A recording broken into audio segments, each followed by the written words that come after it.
Evangelho de Marcos, capítulo 5, versículos de 21 a 34.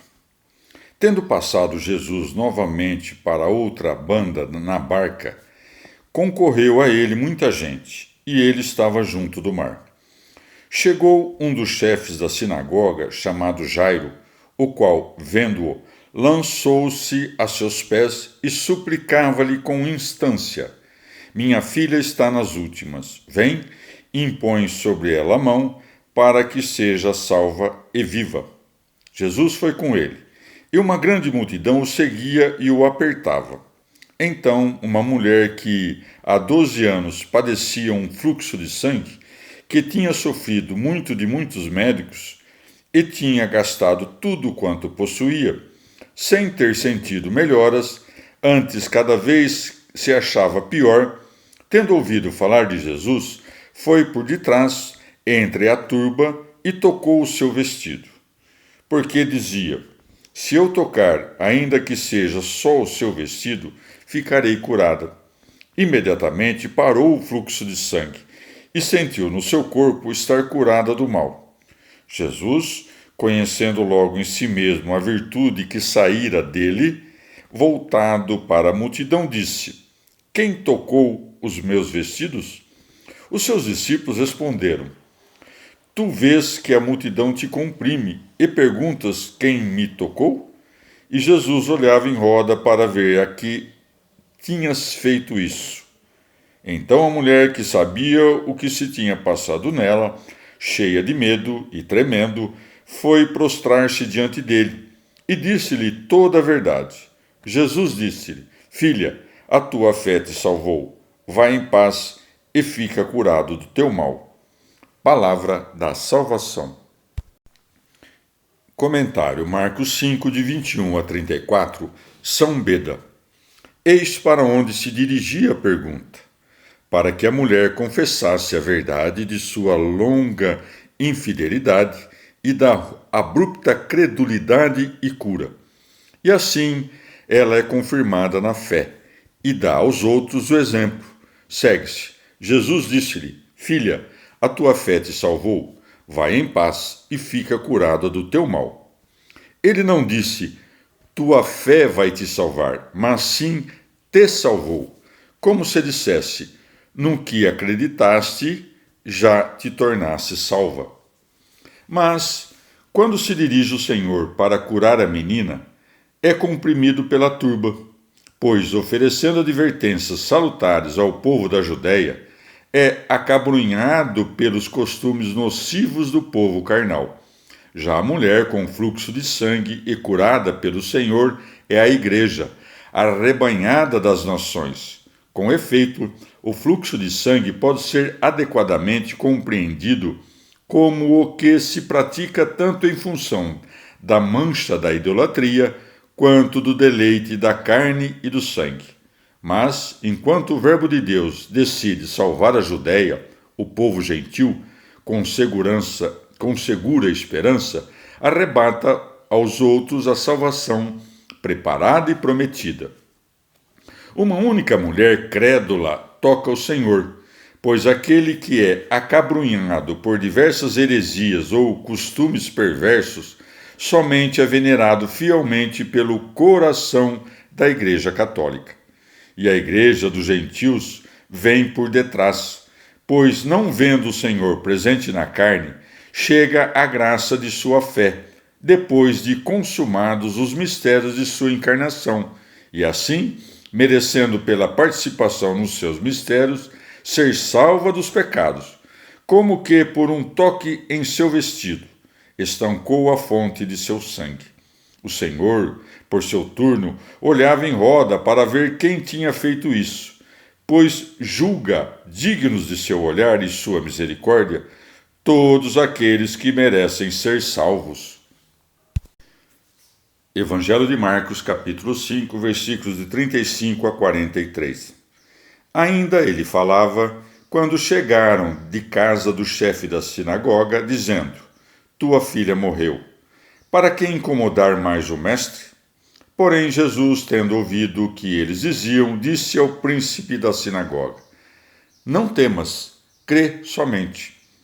E não permitiu que ninguém o acompanhasse, senão Pedro, Tiago e João, irmão de Tiago.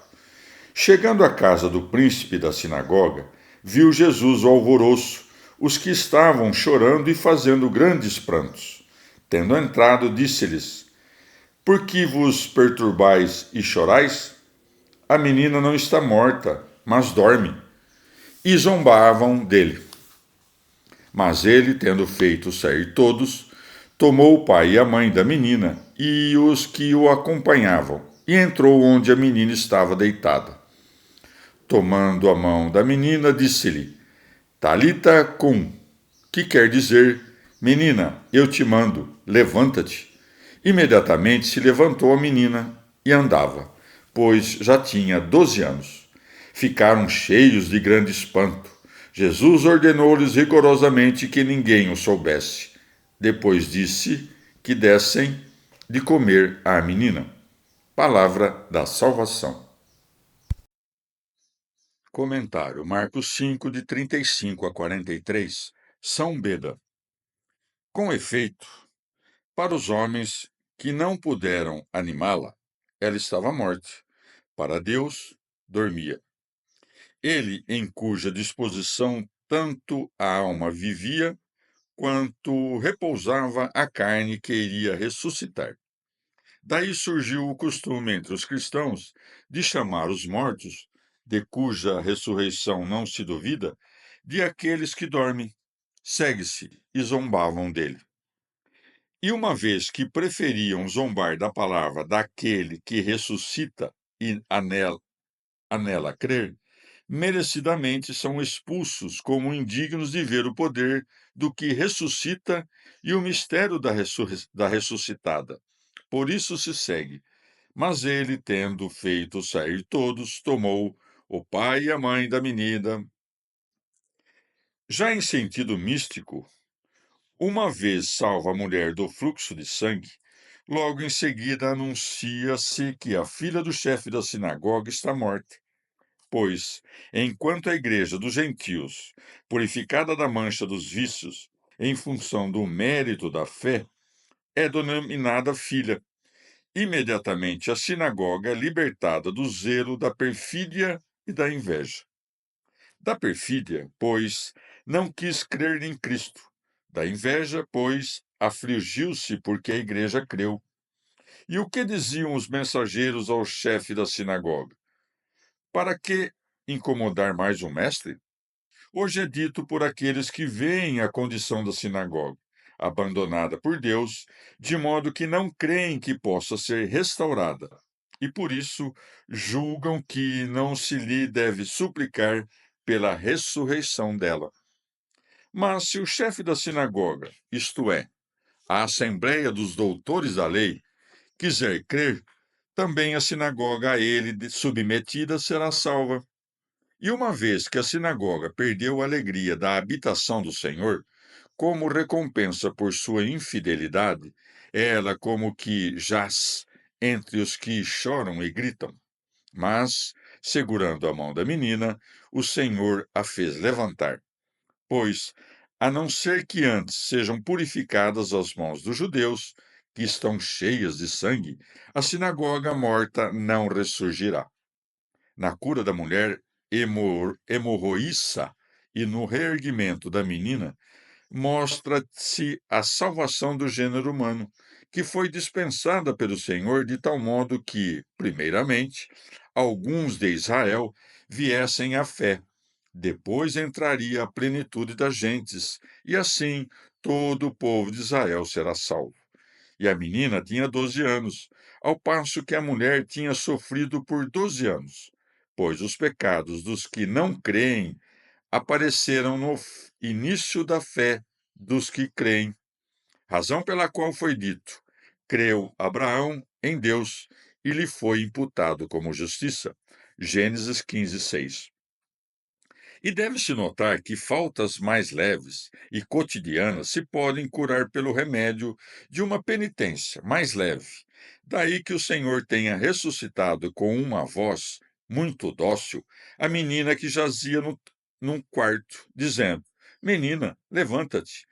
Mas para que pudesse transpor a barreira do sepulcro de um morto de 4 dias, retumbou com o espírito, perturbou a si mesmo e derramou lágrimas. Com efeito, quanto mais grave a morte da alma, tanto mais enérgica é a necessidade de que persista o fervor do penitente. Mas também se deve notar que a culpa pública exige um remédio público. Por isso, Lázaro, chamado de dentro do sepulcro, foi visto pelo povo. Já os pecados leves podem ser apagados por uma penitência secreta. Por isso, a menina que jazia em casa levantou-se diante de poucas testemunhas, às quais se ordenou que o fato não fosse divulgado a ninguém. Também a turba é expulsa para fora, para que a menina seja ressuscitada. Pois, se antes não for expulsa dos locais mais secretos do coração, a multidão de preocupações mundanas, não ressurge a alma que interiormente jaz morta. E convenientemente ela se levanta e anda, pois a alma ressuscitada dos pecados não deve apenas erguer-se das imundícies das más ações, mas também progredir nas boas obras, e logo se faz necessário que seja saciada com o pão celeste. Vale dizer que seja feita participante da palavra divina e do altar